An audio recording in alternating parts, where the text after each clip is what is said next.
बहुत इंतजार था कि बीजेपी के लोग किसको उतारेंगे। जो हमें और आप पर आरोप लगाते थे कि हम लोग परिवारवादी हैं, लेकिन बीजेपी हम लोगों से और आगे निकल गई, अब वो रिश्तेदारवादी हो गए हैं। जो इस बार परिणाम आएगा, जीत का भी ऐतिहासिक परिणाम होगा और हार का भी ऐतिहासिक परिणाम होने जा रहा है। बीएलओ में ये देख लो कि इसमें कोई पीडीए परिवार का तो नहीं है, तो उसे सूची से बाहर कर दो। उसमें भी पूरा सफाया कर दिया पीडीए के परिवार का।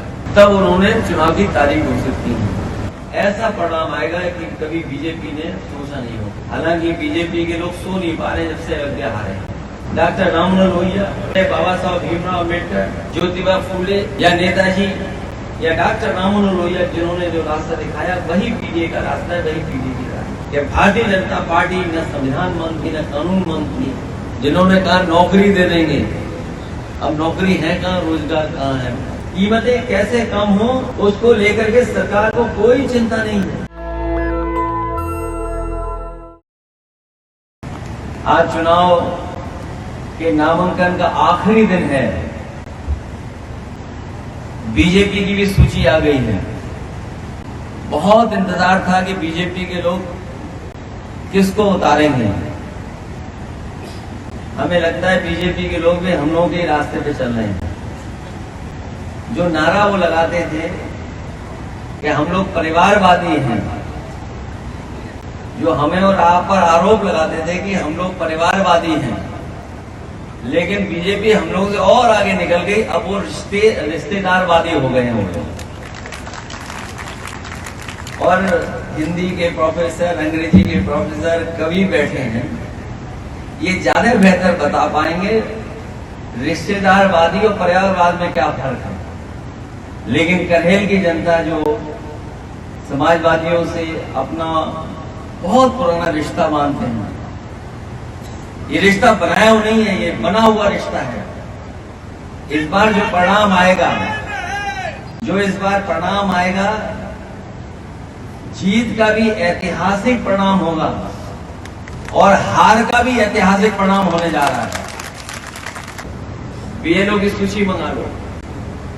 बीएलओ में ये देख लो कि इसमें कोई पीडीए परिवार का तो नहीं है, और अगर पीडीए परिवार का है तो उसे सूची से बाहर कर दो। फिर उससे ऊपर वाले अधिकारी देखे गए कि अधिकारी और कौन कौन हैं।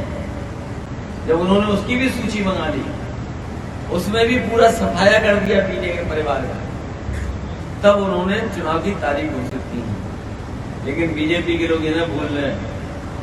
अभी तो हम लोगों ने उन्हें उत्तर प्रदेश में हराया है, इंडिया गठबंधन ने और पीडीए ने मिलकर के 36 सीटें प्लस 7, 43 सीटें हार गए।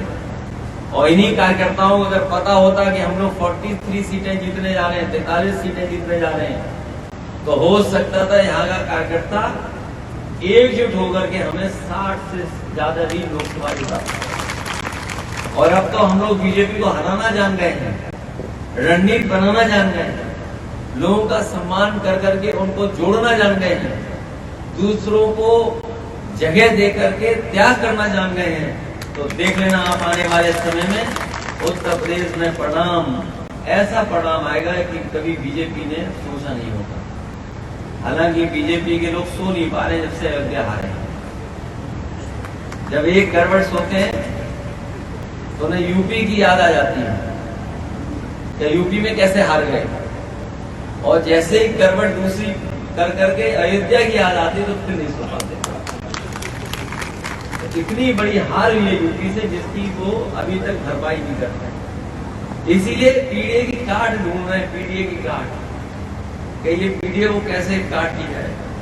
हम अपने साथियों को कहना चाहते हैं पीडीए की लड़ाई वही पुरानी लड़ाई है, कोई ये नई लड़ाई नहीं है।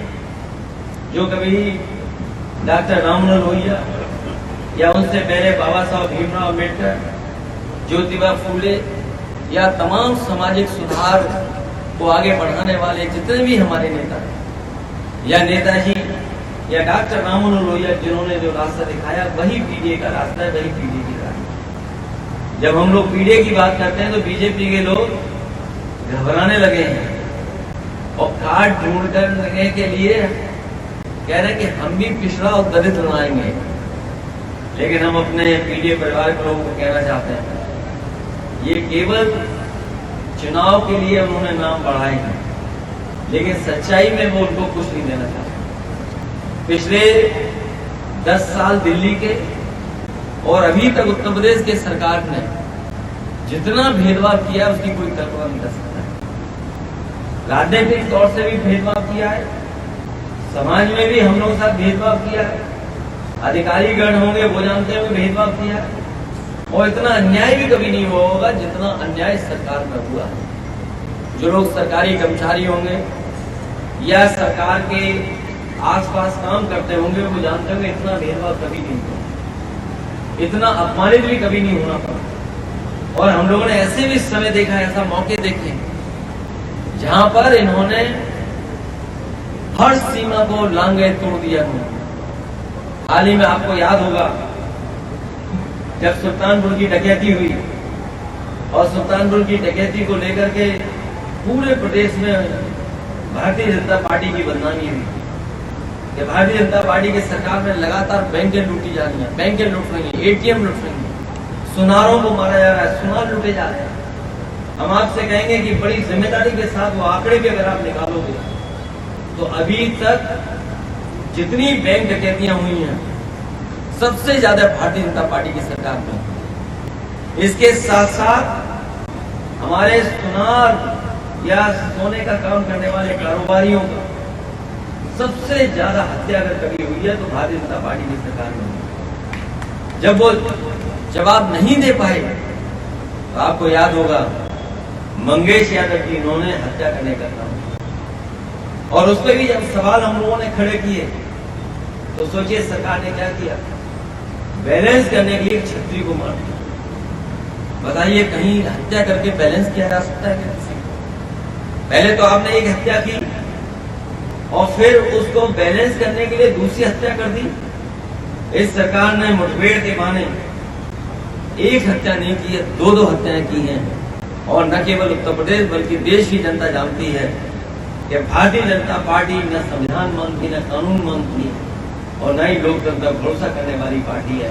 इसलिए जब कभी भी जनता को आने वाले समय में मिलेगा, मौका मिलेगा, भारतीय जनता पार्टी को ये सबक सिखाने का काम। और जिन्होंने ध्यान से अखबार पढ़ा होगा वो जानते होंगे पुलिस भी लूट रही है आजकल। यहां तो कोई नहीं कहेगा, लेकिन सब जानते हैं कि इतना भ्रष्टाचार कभी नहीं पड़ा होगा जितना भारतीय जनता पार्टी की सरकार में पड़ा। और किसी भी स्तर पर देखिए, पहले हम लोगों ने कानपुर में देखा था कि पुलिस वाले चांदी चुरा के ले गए, और अभी 2 दिन पहले पता लगा कि वो पैसे जो थे वो भी चोरी कर दिए पुलिस ने, उसमें पुलिस ही पकड़ी गई। ऐसा उत्तर प्रदेश में कभी नहीं हुआ होगा कि जो पुलिस चोर को पकड़ती है, पुलिस चोर पुलिस को पकड़ रही है। ऐसा कभी उत्तर प्रदेश में नहीं हुआ जितना ये भारतीय जनता पार्टी की सरकार में हुआ। जिन्होंने कहा नौकरी दे देंगे, अब नौकरी है कहां, रोजगार कहां है? पिछले 7 साल का हिसाब लगा लो कितनी नौकरी मिली, रोजगार नहीं है। महंगाई कहां पहुंच गई है बताओ? डीजल पेट्रोल या जिन बातों को हम लोगों ने चुनाव में कहा था, बताइए कहां पहुंच गई? और आज भी कीमतें कैसे कम हो उसको लेकर के सरकार को कोई चिंता नहीं है। आज सुबह सुबह जब मैं आपके कार्यक्रम में आ रहा था तभी मुझे बीबीसी की कवरेज मिली है, और बीबीसी की स्टोरी ये है कि नोएडा में भी खुले जानवर घूम रहे हैं। सोचो अगर नोएडा जैसी प्रतिष्ठित जगह हो दिल्ली के इलाके के पास, सबसे ज्यादा खुले जानवर घूम रहे हो सड़कों पे, तो आप कल्पना कर सकते हो उत्तर प्रदेश में दूसरे हिस्सों में क्या हो रहा होगा। और ये सरकार वो है जिसके प्रधानमंत्री जी ने ये कहा था कि 1 हफ्ते के अंदर पुलिस जानवरों की समस्या का समाधान कर देंगे। समाधान तो किया नहीं, लेकिन किसानों को अपने खेतों पे तार लगाने पड़ गए हैं, और आज भी किसान अपने खेतों पे तार लगाए बैठे हुए। नेशनल दस्तक की आपसे गुजारिश है कि अगर इसको बचाना चाहते हैं तो नेशनल दस्तक को सब्सक्राइब करने के लिए रेड कलर के सब्सक्राइब बटन को दबाएं, फिर बेल आइकन की घंटी दबाएं। नेशनल दस्तक को बचाने के लिए बहुत जरूरी है कि हर खबर को शेयर करें, लाइक करें, कमेंट जरूर करें।